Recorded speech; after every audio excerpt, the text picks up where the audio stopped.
Hello, I'm with Joel. So do you want to tell us who you are and about your game? Sure, I'm Joel Hakalax. I'm a game designer for Storm and Teacup. We've made Close to the Sun. Okay, so tell me a bit about the game. What's it all about?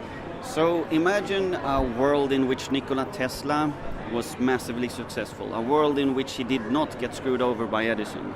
Where all of Nikola Tesla's ingenuity, all of his genius, all of his creativity came to full fruition. So things like the death ray, things like free energy transmitted wireless through the air, all of these things that he aspired to has come for real this time around. Okay.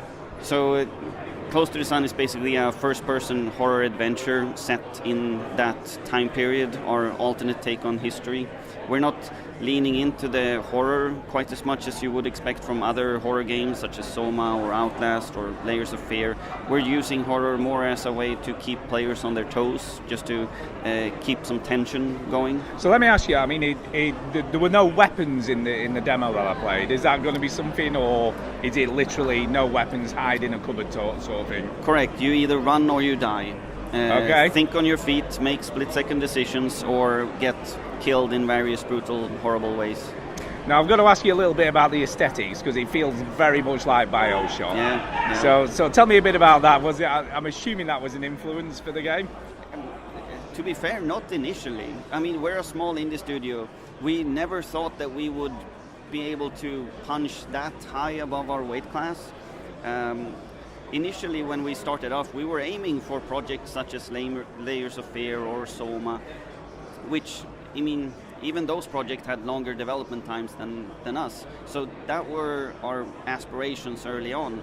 But as our kind of historical setting came to be, as our early brainstorming sessions were kind of finalized, if Nikola Tesla were to build a massive floating laboratory, such as the Helios, then he would use the architectural styles of Art Nouveau, Art Deco, and it just so happens that our artists did a phenomenal job. It looks amazing. I mean, I've yeah. got to say, it's hugely polished. I mean, it looks Thank fantastic. Plays well, and the voice acting is really, really good. Yeah, the voice acting is great. We're super thrilled with the voice acting of Tesla himself and the player character Rose. I'll be honest, if I was playing this, I wouldn't think it was an indie game. You know, well, if you know, obviously, if I didn't know, I'm thinking like, you know, this feels like a AAA game, you know, to play, and the way it looks and moves. Thank you. And the voice acting, like I say, is excellent, because what I tend to find is when you play quite a few of the more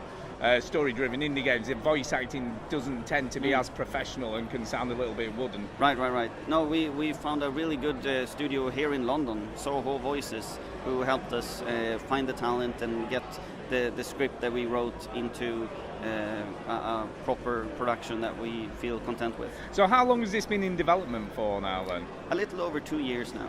Okay, so who initially came up with the ideas then for the story?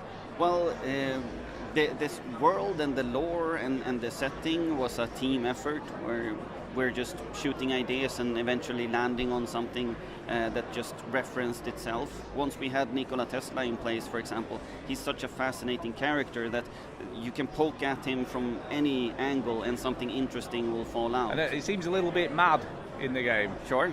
Maybe not quite all there anymore. Well, maybe. I must admit, I actually wanted to stop playing because I want to wait till it comes out now to actually play the full game rather than play too much of it. Yeah, I don't want to play too much. No, exactly. And you won't have to wait that long either. So when's it due to release then? Really soon. We should have a release date coming out this week. So I'm assuming you've got the full game working then to the end and everything, so that's all done. It's all about polish now. So it looks pretty polished already. Thank you. So release date should probably be in early May. I don't know the exact date. I just know that the window for polish is shrinking rapidly. Release is just around the corner. I had heard about this before I came, as it goes. I have been following some of the stuff on it because I like the look of the aesthetic. So having played it now, I feel pretty confident it's going to be a good game. All right, thank you. So anyway. I hope that it is. Well, thanks for talking to us, and good luck, and I hope it launches well. I'll be definitely playing it. Awesome. So yeah, I'm very impressed. We should check. What's it coming out on? It's coming out initially on the Epic Game Store, and later in the autumn on consoles, Xbox and PlayStation.